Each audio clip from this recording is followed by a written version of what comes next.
Hey guys, welcome to Full Package RC. I'm Bob, along here with Mike Hi, Bob. and Aaron. Hi, Bob. See, I have them well trained. Isn't this great? Tonight, we are going to be talking about pet peeves. And my pet peeve is these two never want to listen to anything I say. How's that? Favorite song. Eh, End of show. slick. Thank you for listening. Good night.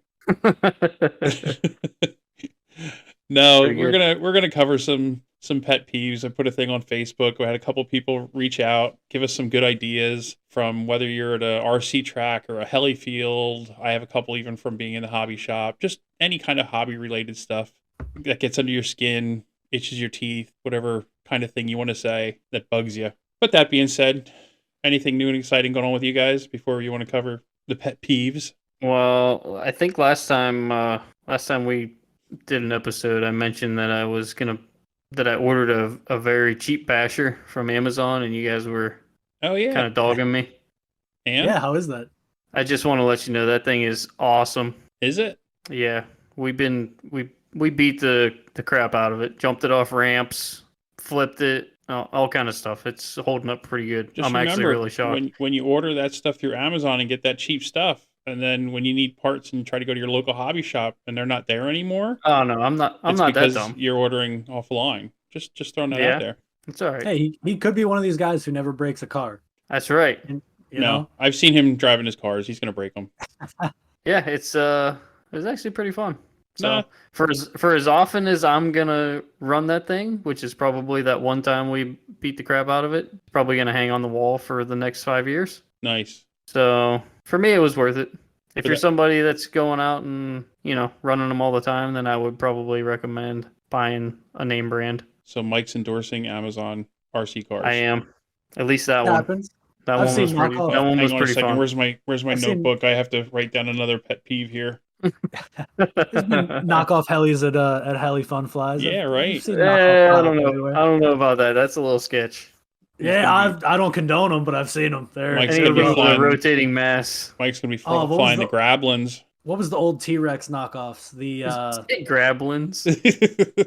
Yep. Is that the Biden edition? Yeah. Yeah, it's the one that sniffs. Yeah. What'd you say, Aaron? The T-Rex knockoff? There was a lot of aligned T-Rex knockoffs. yeah, what was that T-Rex 250 clone I had though? That absolute pile Oh, of shit. It was like Sky Heli or Sky. there was one that Oh was my pretty God. bad. Yeah, somebody gave it to me. What'd we do? We were gonna fly it across. Weren't we gonna try to fly it and hit it with a baseball bat or something? Then we realized that was not a very smart idea. That was That's early probably on yeah. into our hobby. Yeah, that was like maybe 2 or 3 years into our hobby experience. And we were like, "Oh, this would be funny." Yeah, And 'cause we realized the backlash we'd probably get if we it was did that crappy of a heli. It was pretty bad. Yeah. Yeah, I don't remember what it was. But anyway, so let's move on. Let's start with you, Mike, because I know you're very well prepared. I was kind of hoping one of you guys would go first Hey, so I could take some notes. So you can piggyback and then try to ride our coatails. Yeah, that's pretty much what I've been par for doing the around here. course. And yep, where's my notebook? There's another one. So you're giving me stuff to go here, Mike.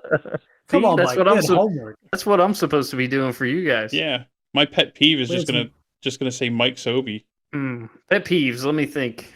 I have quite a few. Do you? Yeah, mostly heli related because Okay. that's We just need one. That's We can do kinda- one. Each do one and then circle around. So you don't okay. have to Hey, do your we'll whole bounce list. it back and forth. All Yeah, right. yeah. So let me kick it off with probably no. I'll save my biggest one for later. He's stalling. No. Let's see. So I can feel the steam one of, coming out. Yep. one of my hobbies is rock crawling, RC rock crawling. Right. Right. Every time that we go out rock crawling, usually somebody breaks. Somebody breaks something, and it ends up turning into do you have this tool? Do you have that tool? Trying to get it fixed and repaired, which is fine. I'm cool with that. I don't mind helping people out. But the biggest thing for me is when you're rock crawling, usually you're in some sort of like dirty, muddy environment, and whoever seems to be fixing their stuff seems to always take my tools that I lend them and lay them right in the mud, Yep. and they never clean them off when they give them back. But you get them back. I get them back, Well, at but least then that's I a get to go plus. take them home and clean them off. That drives me absolutely nuts. Yeah. No, I can understand that one. But on the plus side, at least you get the tools back. Yeah. So it could be worse. Well, it's almost to the point where I'm never gonna have to worry about not getting them back because I'm just gonna quit lending them out. Yeah, there you go. Nope, I didn't bring those tools. Yep. Sorry, guys. I don't have those with. Then when they say, I just saw you using them. Yeah, I was using them for myself, but I didn't bring them for anybody else. And that kind of comes around like with other hobbies too, like helis and planes, cars. I'm sure you lend out your stuff, and usually it's pretty rare to make it back to where it was borrowed from. Or you have to go chasing it down. Why would I buy my own? If I can use Mike's, why would I buy my own stuff? If you're gonna keep supplying it, right? Actually, so this is kind of funny, Aaron. You'll remember this one. It kind of goes along with the pet peeves. Is one time, oddly enough, the Heli Spring Fling, which is coming up, I went to an event there, and there was I probably won't get into all the names, but let's just say he was referred to as a peanut butter, and people might get that one. And he needed some blades, and I thought, oh, he just needed to do a test flight. He needed a set of 500 size blades. So I tried to be nice, and I actually had an extra set. He was going to put it on, fly it, make sure everything was good, give me the blades back. He takes it, beats the crap out of it, chips the blades, messes them up, and then just hands them back to me like, nothing was wrong. So that was just, really annoying, which hence... Call him out on it? Oh, yeah. Yeah, I mean, basically, Aaron, you remember Skippy? Yeah. That's where I said peanut butter. I wasn't going to say it, but you know what? Let's follow suit with full package here, and let's just call it out and how it is. But yeah, the dude's name was Skippy. At the time, he was pushing unbreakable canopies and all kinds of other stuff. I've heard stories. To promptly where... Definitely 100% broke. Oh, yeah. That's where, what's his name flew. Oh, my God. How did I hit Ben? Flew the Hello Kitty one, and it just exploded midair. That was kind of funny. Which is on my YouTube channel if you guys would like to check that out. That is still a classic. Yes, that was actually a pretty good one. Plug. Shameless plug there, yeah. That was good. I like that. But yeah, that was another one, you borrow stuff and, don't get it back. So that was an unplanned one. I didn't have that one written down here. YouTube, Bob. I think he's fully out of retirement now. Who is? Aaron. We're getting there. We're drawing him back. He's starting to plug the YouTube. That means he's working up new content, is what I'm hearing. We might be cooking over here. We might be cooking something up. Well, we're thinking about it. We're definitely thinking about making a resurrection. We'll see how that goes. I guess that leads me into my biggest pet peeve, which, oh my God, this is like the biggest one. Oh, you're going right for the biggest one first? Oh, I'm hitting my biggest one first because it's been on my mind since we started talking about this. This car, helicopter, plane, everything wide. This suits all remote control hobby and even real other hobbies. Set your stuff up how you like it and stop getting others to set it up how they like it from the helicopter perspective. Yeah, good one. I've seen guys who are learning to hover go to a pro and say, set my helicopter up. You do not need that setup. They want to see their helicopter do crazy 3D. They want to see it smack when they're not going to do that for a couple of years. From the car world, I've had guys when I worked at the hobby shop paying me to copy someone's setup that I knew of. Figure out your own damn setup and figure out what works for you and what doesn't work for you. You can ask 8-10 guys and kind of pick pick a common medium between all of them. But stop copying direct setups and thinking it's going to work for you in anything. In real cars, in RC cars, RC helicopters, everything. Find your taste, your style, and go with that. Yeah, that's pretty good. That's a good one. I will agree. Don't be afraid to try different flavors. Yeah, I mean, you can ask people their setup, what they're doing, and try their setup. But if it's not working, it's a bad setup. It's that setup doesn't work for you. So then you got to put your own spin on it. Yeah, I was saying more towards like, don't be afraid to change something to see what it feels like. Oh yeah. You know what I mean? Yep. Like style, Heli World would be like style. Crank it all the way up, crank it all the way down. Yeah. See what you like better, If you don't make a change, you don't know what's going to happen. It could be better. It could be worse. No way to know. No, it's pretty good. And to add on to that, I guess, be careful who you're taking setups from and watch their demeanor, because if people are coming up to you and offering unsolicited help, it's probably not very good help 9 times out of 10. Yeah, true. When you're asking, I always found you got better answers from proper people. The people who typically, there's a lot of great people who will volunteer at Fun Flies, don't get me wrong, but people who give unsolicited advice to almost anyone. There's those people at all events. typically are wrong, and I've seen a lot of it. So just be careful who you're taking advice and who you're taking direct copy of setups from. Just find your own style. There you go. Well said. Aaron came out swinging on that one. You could hear in That his one's voice it fired was up. bugging him. Too. Yeah, he I got got cranked. so many years of working at the hobby shop. People, hey, if you can tell me what motor they're running, I'll pay you. If you can tell me what their alignment specs are, shut up and figure it out. Yeah, that's true. That's a part of the hobby. Part of learning your car will help you become a better driver. Learning your helicopter will make you a better pilot. Absolutely. Couldn't agree more. That's a spicy episode. Yeah, we're gonna have Aaron's gonna be like, by the end of the episode, yelling at the microphone, and I might have to start bleeping him out. But geez, no, we won't do that. I say that with love. There's a lot of great people that do help, and there are some good people who unsolicitedly help, but for the most part, it has not been in that favor. But like I said, don't take that in such a negative way. That there are a lot of great people in the hobby that help, and I think everyone has good intent. No one intentionally tries to do any bad or give you any wrong setup, and there's never any ill intent there with any of that. Well, Yeah, very good. at least not in the heli world. I could see that happening in the car racing world. People giving garbage advice on setups on purpose. As much as we were racing, I don't know if they really gave bad advice that way. I mean, could be wrong, but I don't any of the races we were attending, I never really saw that. I would just see them maybe not tell them everything. They'd give them a little bit, but maybe not tell them the whole setup, like give them a little here, a little there, but they didn't want to give away all their secrets, but they might throw them a bone once in a while. I'd say the only bad advice is like the whisper down the alley advice. Like you don't hear it direct from who you want the information from. I've heard, such and such is running this motor, and 3 people talk about it, and by the time it gets to me, I hear they're running a crazy tuned brushed motor that they paid $90 for. That should be a stock, for example, Traxxas motor. Things like that. A lot of people will tend to exaggerate on things in that whisper down the line. So just if you need help, go directly to that person, ask for their setup. Most people are willing to help and be nice. Yeah, true that. You guys must have a nicer racing crowd out there than we have here. My short-lived career of car racing was me buying a stock class. It was like a Dramata, I think it was called. It's like a little cheap $100 car. You and your cheap $100 cars. No, the hobby shop was. I was never a race guy. I went there to hang out with the hobby shop owner that I knew, and he goes, "Hey, check these out. We're making a stock class for these. You can't change anything on them, no modifications. Open the box and run them how they are." So I'm like, that sounds like something I'd be interested in. So I bought one. $100, cheap little. It was like a 18th scale, I think. Yeah.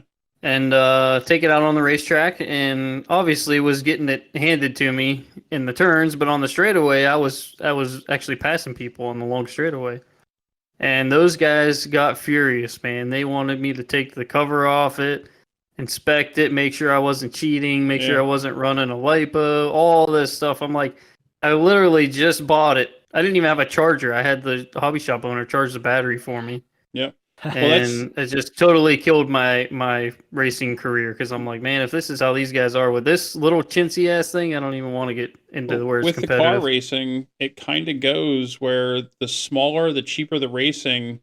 Trying to think of how to say it, but the more asinine the racers would be. That's the only way I really know how to put it. They got more bitter, they got more hateful with stuff, and they got like just really weird. We kind of raced at a little bit higher level, so the guys there were a little more together, a little more, professional, I guess you could say. But there was always one or two or three. There's always a couple, no matter where you go. Even when you get to the higher end, there's still always somebody that's got to be that guy that's a pain in the ass. But for the most part, it was pretty good. But the cheaper racing, and we see it around here when guys are doing mostly some like the oval racing, they can get into like these stock classes, and they get real bitter with each other. Very much so. But we won't. We can go down that whole other rabbit hole, a show in itself, just talking about that.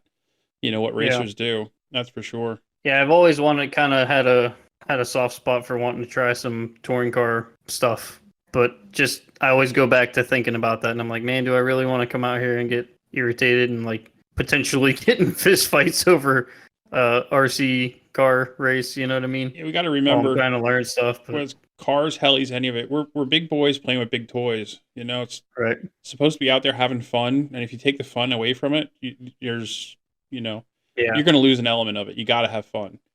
Once you have Yep, fun and and that's kind of relax, why it's I just what never it's going got to into be. it, because my first experience was nothing. I mean, it was fun, but it was kind of like these guys are taking this way too serious Yeah, for yeah, what it is. yeah. Because guys would race at those levels, and you'd think you're walking away with like a $10,000 purse at the end of the race. Yeah, it's kind of Yeah, Those I crazy. guys think leave at the end of the night like ready to have a stroke because of Yeah, how angry they are and how high their blood pressure is and everything. And they're not the guys who are progressing every week. The yeah. guys who are getting mad and flustered like that. right. So then, not to kind of move on, but we'll kind of go on to the next one, or we'll keep going on that one. I had a hear from Simone Zunter. She said one of her pet peeves is commentators trying to be funny and then thinking Mm, they're funny when they're not. And then she said one of the ones that she hears a lot is when they say, "Oh, that women can't park cars, but apparently can fly helicopters." So she said that just kind of, I guess, gets old. So she must hear that quite a bit. I can only imagine. And then yeah, just in general, when they're trying to be funny, saying, "Oh, you can take the helicopter upside down and cut grass." Like, she said, like she's never heard that joke before, which, yeah, if you travel around enough events and it's the same thing, you keep hearing the same thing, but from a different person, that would get a little old. I can understand that. right. I totally get where she's coming from with the guys who are not funny trying to be funny, and Yeah. like there's some out there that try like a little extra hard. It just Hmm. makes it worse. Absolutely. The harder they try, and yeah, it's kind of like going to a stand-up comedian show and they're bombing on stage, and they just once it happens, it's just hard to recover from, and they just keep going. Yeah. It's like a train Exactly. wreck. And You just watch it happen. it can take away Right. from the pilot too. If she's out there doing a demo or she's showing off new product and he's back making stupid comments, that Yeah. certainly can take away from not only her skills or her flight, just the product she's showing off. Right. That is definitely different commentators as I've gotten around. Are some just shouldn't be there, for sure. Oh, absolutely. Yeah. And you definitely don't need anybody taken away from it because, I've seen her flying style. It's very good. I like it. Yeah, And plus, Nice. I think over like where she's from overseas, for those listening, for In the Germany. one guy Yep. listening, if he didn't know. Yeah, to our one listener. Yeah. But she's from, was it Germany? Yes. Yep. And I think the hobby stuff has taken a lot more like serious and professionally than it is over here in the States. In the Yes. States, it seems like it's more like a fun hobby. Well, I mean, Over there, I mean, people make careers out of it over there. the It states seems we don't like. take very much serious at all. I mean, look what we elected. But I guess that's besides the point. We won't go there. I had to get it in there Damn. somewhere. Two Biden dicks in the same show. That's right. We had to get that in there. Oh man. So thank you, Simone, for that input on that one. I do have some from somebody else here, but we'll skip back around to Mike, I guess, or Aaron, or let them Okay. get some more in. Oh no, I want to hear from Mike. Let's see. A big one for me is fun fly pet peeves. Guys that insist on plugging their models in the pits Hmm. and then kind of like moseying their way out to the flight line and stuff. I mean, I don't want to sound like the safety nerd, but there's no reason to plug your model in on your workbench in the pits. 100%. That's how shit happens. I agree, but I'd also be lying if I said I never did that. Oh yeah, I've done it. I Yeah. mean, I'll be honest, I've done it. It's I've convenient. Yeah, I've done, depending where I'm at and people are trying to get in there, I do it to try to sneak in there, or unfortunately I've been that guy. Yeah, and that's not really one of my big ones, but that's one that I notice. Like when people do it, I kind of go, it makes me kind of cringe a little bit. Oh, it's very not safe. I definitely agree with you because a lot of the people I've seen plug their stuff back in the pits and not out the flight line. They're not doing their pre-flight checks. They're not checking if the fly-by-wire system is compensating the right way. They're not checking like basic stuff. They just plug it in and go, and really Well, don't. not think only that, about it. you get stopped on your way out to the flight line, and you're talking to somebody for 5-10 minutes and swinging your transmitter around. All it takes is to bump it on your leg and Yeah, Yeah, kick hold off, or drop it on the ground by accident. There's no need to stand there with your stuff powered up, ready to go. absolutely. yeah, definitely. Let's get Aaron cranked up somewhere. Maybe we can get him a little closer to his mic. Get him to sounds like he's drifting We're as further away. close as we can be. There We're we as go. close as. That's a big difference. This No, just I turned would- into Sounded like full he was on package a- ASMR. He was Yeah. on his chair rolling away from his microphone. This one's not really a bad pet peeve. This one's more of a pet peeve that bothers me because I want to see more people flying at the events. I've gone to too many events that there's newer pilots and they say, it's a bigger fun fly, small fun fly, any fun fly. Newer pilots will walk up, talk to us and say, yeah, I have my helicopter with, but it's in my trunk. Break it out and fly. We want more people. We want the newer guys to fly. I can't tell you how many times I've been where people think they get discouraged, they get worried other people are going to judge them, and I guess that's a little pet peeve in itself of like, just don't care what people think, go have fun and fly.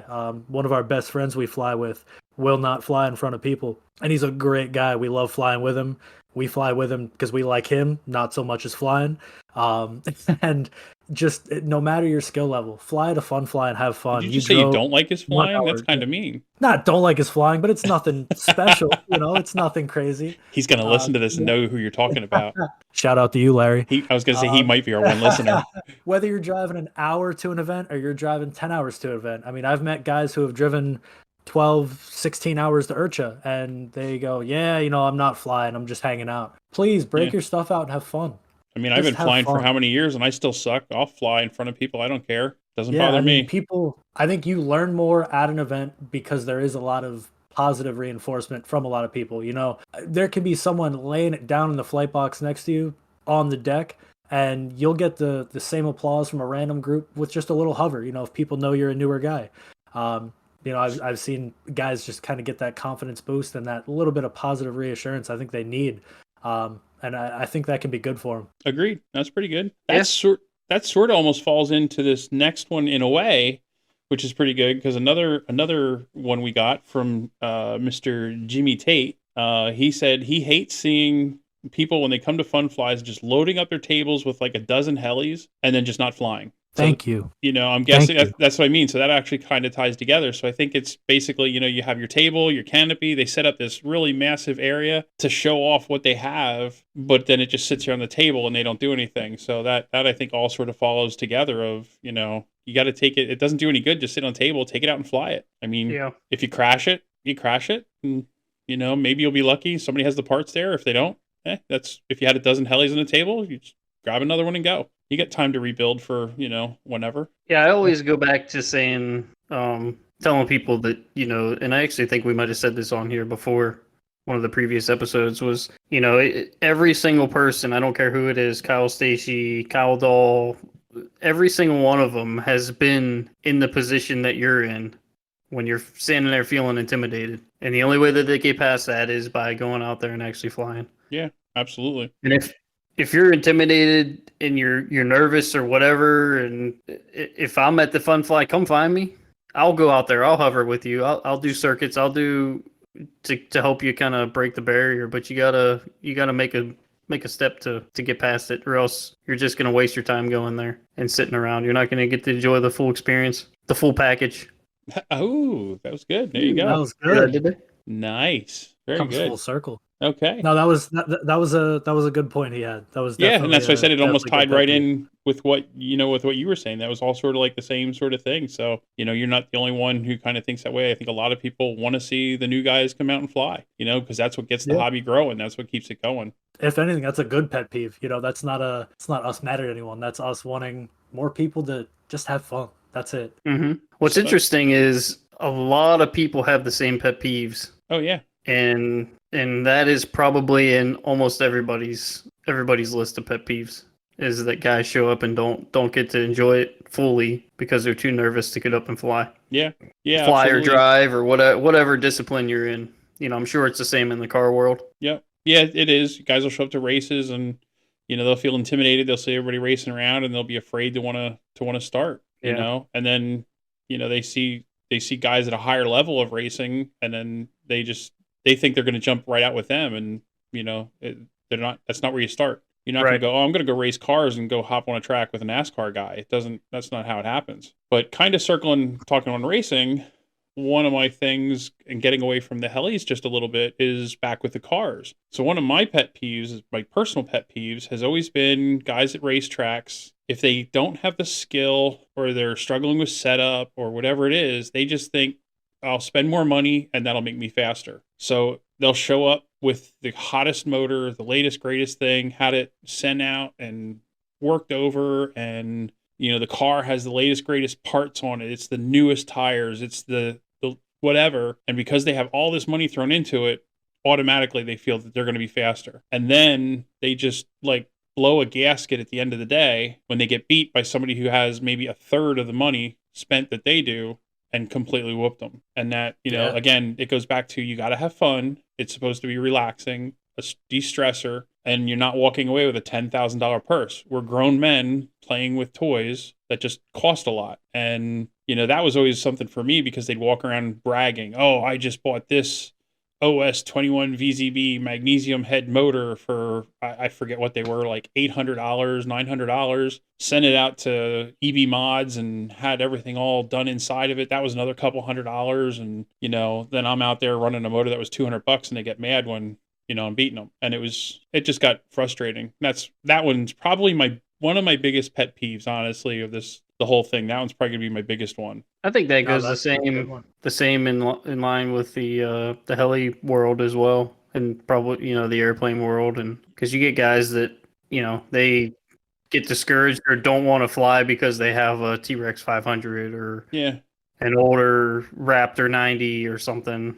Or you'll get the guys that online, they like to shit on Blade. And you know what? Yes. And I guarantee you, those guys who want to shit on Blade all started with them. Yep. Everybody started with probably a Horizon Blade heli, and that got the bug.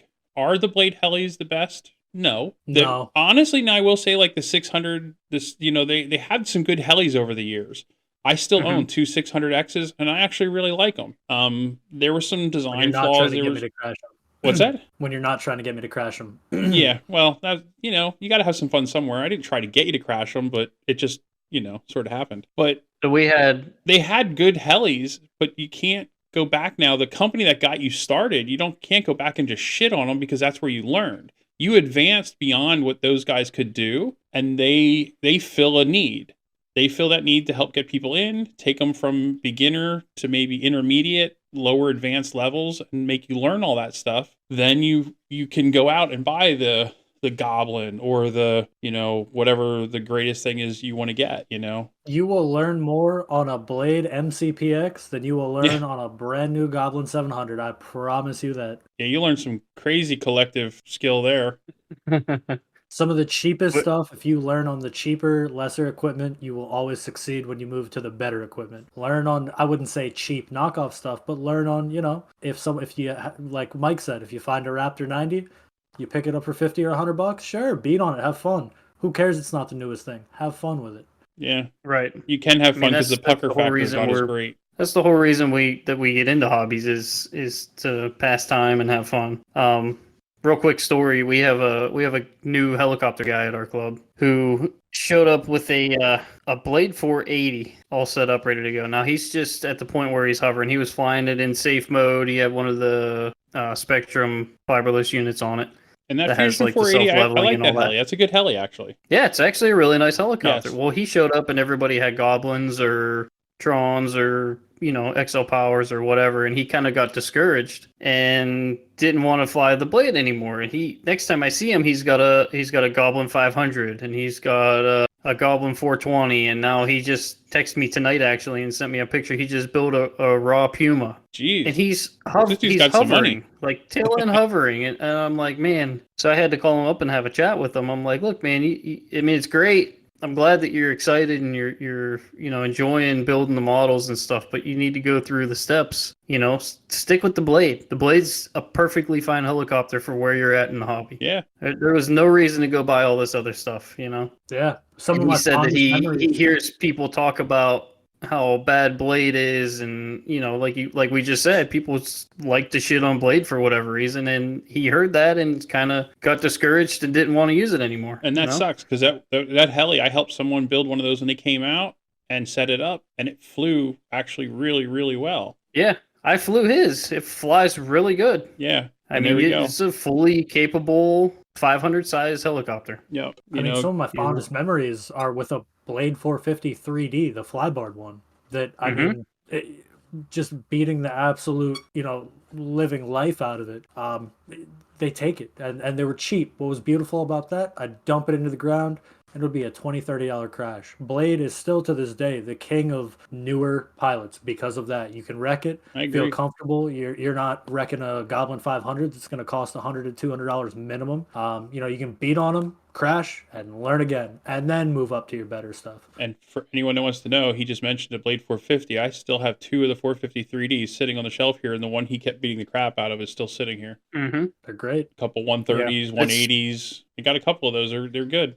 I enjoyed them. The Blade stuff and their integration into Spectrum and all that stuff nowadays is, I mean, you'd be silly not to use that as a stepping tool to get through the hobby. Yeah. You're putting yourself at a disadvantage to not be able to grab a Spectrum radio, learn how to program something easily, Yeah. and start learning that part of the hobby. Well, instead guys buy a raw Puma or a Goblin 500, and they got to have somebody set it up for them because they never went through that process. Yeah, exactly. Yeah. All right. I forget where we're at here. Who's up? What we're doing? We kind of keep going down the rabbit hole a little bit. I don't know. I got one. I got a ahead. good one that really bugs the hell out of me. Oh, here we go. This is gonna be a good one. Let's I can get tell. to it. Give me the tea, Mike. Participating with your club is Oh, a yeah. huge one for me.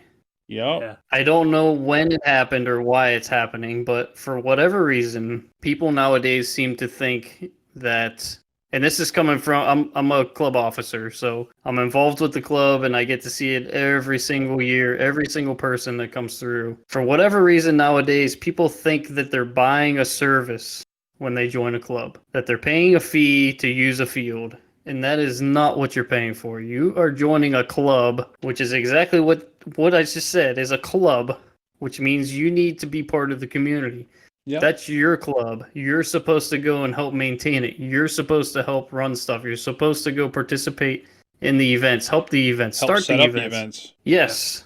I mean, if we don't start participating with the clubs, they're gonna go away. Yep. I know we have a pretty good following in our area for club members in different disciplines, and we struggle every year because nobody wants to help raise money. Nobody wants to go to the Fun Flies and help, do fundraising events to help pay the bills. But for whatever reason, they show up to the event to fly, but they don't want to help with, trying to They'll tell sell you, some hamburgers. Oh, I can't or commit because sell I some don't raffle know. tickets. I may be busy that weekend. I can't commit to doing anything, but then they show up. Like you said, they'll show up to fly anyway. Right. But They'll they show up won't- with 3 of their buddies to Right. show them how cool the helicopters are. Right, but they can't commit to help, even if it's Yeah. one thing to help. Come the day Yeah. before to help set up, caution tape, put out trash cans, put out, stuff and help just set up for it. Yep. Yeah, here we'll do a quick little reenactment. Ready? A quick 2-second thing. You're at the club meeting and you pretty much just say, "Hey guys, we need some volunteers for the next event," and I knew that was coming. That's exactly it. that's what it is.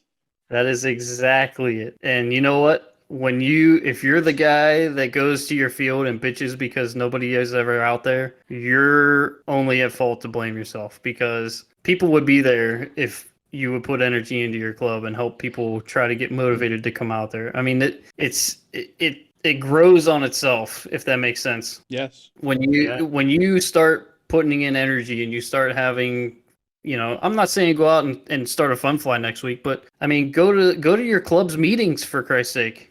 Attend the meetings.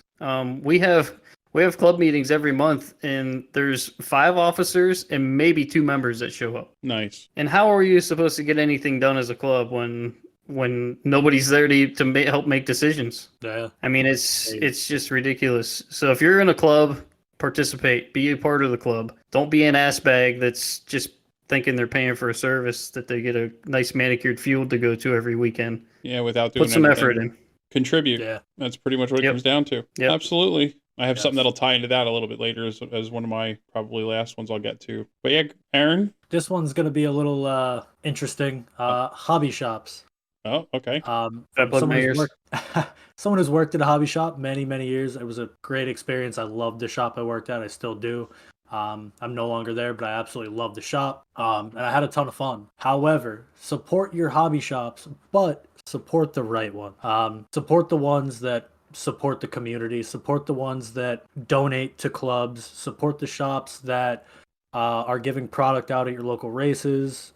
Support the shops that are putting on races that have tracks. Go buy parts from. I get it. Ordering online is so easy. Make sure you definitely go just check out your local shop and try and support them if it's a shop you think you can do business with. And I only say that because I know we've all probably been in a lot of hobby shops that we cannot do business with, where you have to like force the owner to give them your money. And it can be an awkward situation. So definitely establishing a good relationship with a hobby shop is a great thing. They can be your best friends. They can be a mentor in the hobby for helping set stuff up, getting the right product, the right parts, and lead you in the right direction. And too many people in this modern day they just go to YouTube.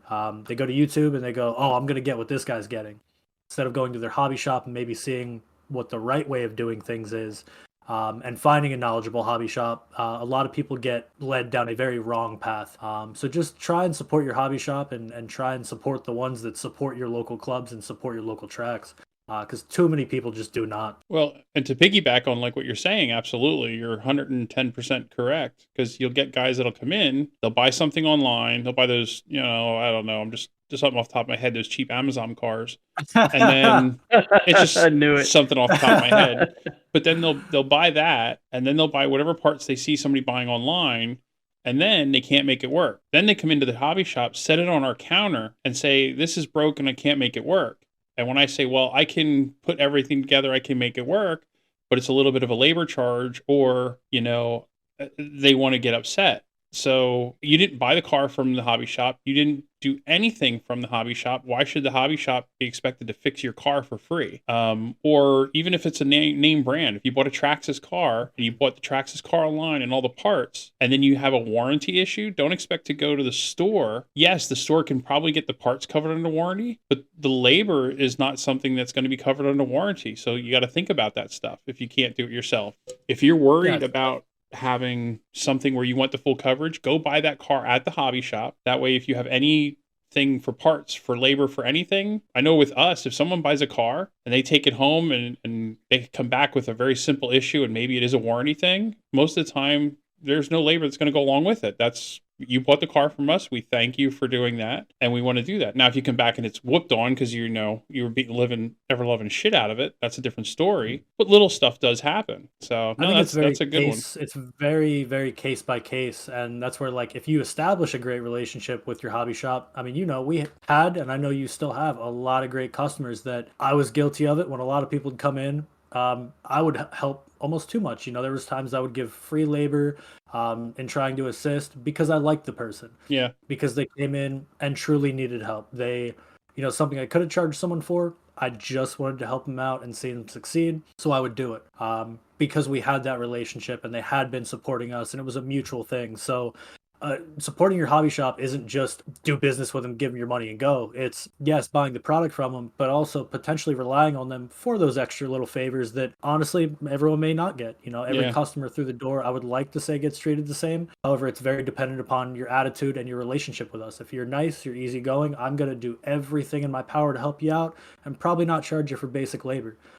Just having that good rapport and great relationship goes such a long way that I don't think people realize how far that can take you. Yeah, it's got to be a two-way street too. When you walk in, the hobby shop guy shouldn't be a douchebag. I know I've gone into hobby shops where I've walked in and you say hi, they don't look at you, they don't want to do anything, they won't help you. It's because it's kind of a thing when I go somewhere, when I travel around, I want to go check out other hobby shops, not only just to see what new product is out there and that's cool, but to get ideas maybe I can take back to the shop I'm at that maybe we can change some displays or maybe switch something up a little bit and just to learn. But you walk in and the guys, they're very unfriendly, they don't want to talk to you. And those are the guys then that'll complain. They don't understand why people are coming in. Well, there's a reason for that. Treat people how you want to be treated. I don't want to go to Lowe's, which I've had happen, and ask them for something, and the employee tells me I don't know where that's located, and then walk away from me. Well, I'm going to want to leave the store and go find it somewhere else. Yeah, you can tell when people are really having fun. And I mean, in case people haven't been able to tell, myself and my dad worked at the same shop. And I mean, we were having fun and people could tell. We were, not to toot our own horns, but like almost an attraction. You know, a lot of people loved coming in and just dealing with us. Even if they weren't buying stuff, they would just come in and, you know, potentially hang out a little bit, maybe buy some stuff while they're hanging out. If you like what you do and you have fun what you do, that comes through as a hobby shop owner, especially, or hobby shop, you know, worker. You know, just truly having fun and being passionate about what you're doing. We were always joking with customers, joking with each other, and it was never like a harsh, you know, work environment. And too many hobby shops, man, you go in, ask for a part. What's the part number? If you don't have the part number, man, they're ready to whoop you. And it can be rough. Now that also, though, as part of the pet peeves thing, if you're going to go into a hobby shop and go ask them for a part, do not, I repeat, do not walk in and say, yes, I have that car. I need the black part on the front that attaches to the other black part that rotates. You need to know what you have, what kind of car you have, or have pictures on your phone or something. You know, walk in and say, hey, I have a Traxxas Slash and I need a front carrier or something, but know the car, know what you have. You know, you are not going to go to Napa and go, yeah, I need brake pads. For what? Oh, I don't know. It looks like every other car out in the parking lot. You know, it just doesn't work that way. That's actually a real big pet peeve from the shop is people want parts, or if they bought that cheap car online and then they need a part for it and they're angry because that part broke and now they want it so badly to fit with one of the others. Oh, they're all the same. No, they're not all the same. You need to know exactly what you have. And people But that's where a good hobby shop employee will help you through and walk you through instead of just, nope, not anything I can help with. Oh, we will. You know, like, we'll definitely try, but at some point, you know, you can't walk them through it if they still have no clue what they have, you know. We can't get them the part if we can't figure out what they have. But correct, to keep adding to the pet peeves for the hobby shop, so we'll stop on that side of it now. Nobody wants to keep hearing that.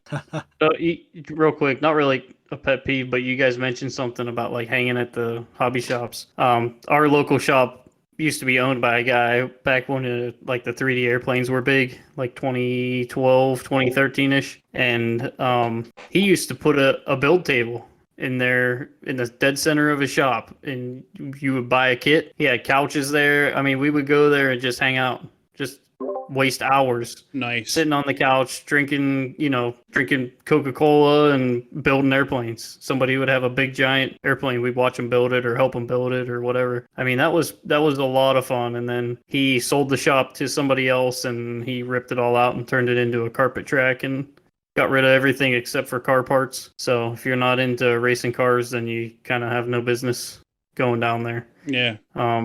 I went there and tried to order some helicopter parts from him because he mentioned he could still get some stuff through one of the dealers he had. And we're going through and he's looking up the part and he goes, man, you can get this way cheaper online. And I said, yeah, I realize that, but I want to support you. I want to give you the money. I don't want to give it to online. He's not a very good businessman, is he? No, he would not order the part for me. Wow. And that was the last time I went there to try to order parts because, I mean, like I was trying to give him the business. You were trying to give him money and he didn't want to take it. Yeah, he made it seem like it was more of a, it was more of a chore for him to order it than me just go home and order it online. And that's, coming from the guy who used to own the place that would invite you in to hang out and, sit there and spend the day. That's to horrible. go into somebody who runs it like that is kind of sad to see. But yeah, that's pretty bad. So why don't we end this, because we're getting in here. We don't like to keep everything going too long, but on a couple of positives. What do you think? Like what I know we said the whole show is going to be pet peeves, but we'll do a few minutes of just like, if you go to a heli event, what's one of the coolest things you think you could see going to a heli event, or what would be something you'd like to see when you go to a heli event? I got a good one. Okay. And it's obviously heli related. When you go to a fun fly and it's an overnight fun fly, like say you're camping out or whatever, and they have a fire, some sort of a campfire, fire ring or whatever. That is such a cool way to close the evening out. Just sitting there, hanging out, laughing with a bunch of friends. Agreed. And keep it central. Don't be this kind of dips back into a pet peeve again. I'm sorry, but that's okay. Don't be the guy that digs out your own fire pit for your own crew to hang around with. If they have a campfire going, go sit with it. Be a part of the group. Yes. Yeah. Yes. don't segregate yourself with your own little campfire. So We're all there to have a good time together. You're So, saying if but you're at that an is event where they have the fire going, don't get your own out for your own little posse. And yes, okay, yeah, that's exactly what I I'm may have saying. been somewhere where that happened once or twice. Yep. I like that. Mike hitting it on the head. There we Yeah. go. You need everyone together when Aaron is going to be, busting out the twisteds. Yes. That's always a good time. We're sitting around the fire and we get a couple twisteds deep, baby. That's always it's always a good fun fly night, if you know what I mean. So along But those that's- lines, I'm actually heading in a couple weeks. The spring fling is going to be down in Virginia. I think there is a field called Campbell Field, I believe. It's Robbie Campbell? Campbell Memorial Field. I think is what it's That's called. it. And I haven't been there for a couple of years now, and that actually is one of my favorite fields because they actually have like a split field thing going on. They have dual fields that kind of back up to one another. But like with the supporting thing, they have a kitchen on site where they make food. They have really nice, clean bathrooms on site. They have hookups for some of the motorhomes. They know how to do it to keep the guys happy and just clean. It's nice, when you're at an event and you're running around to just use a nice, clean bathroom, rather than jumping in a really smelly porta potty. It's just something that's, they go that extra mile there and they do a really good thing. So I'm really excited to actually be able to go there again. So hopefully I can see some people there, say hi, and I want to get a lot of good videos and stuff. And I'm just looking forward to getting some flying in.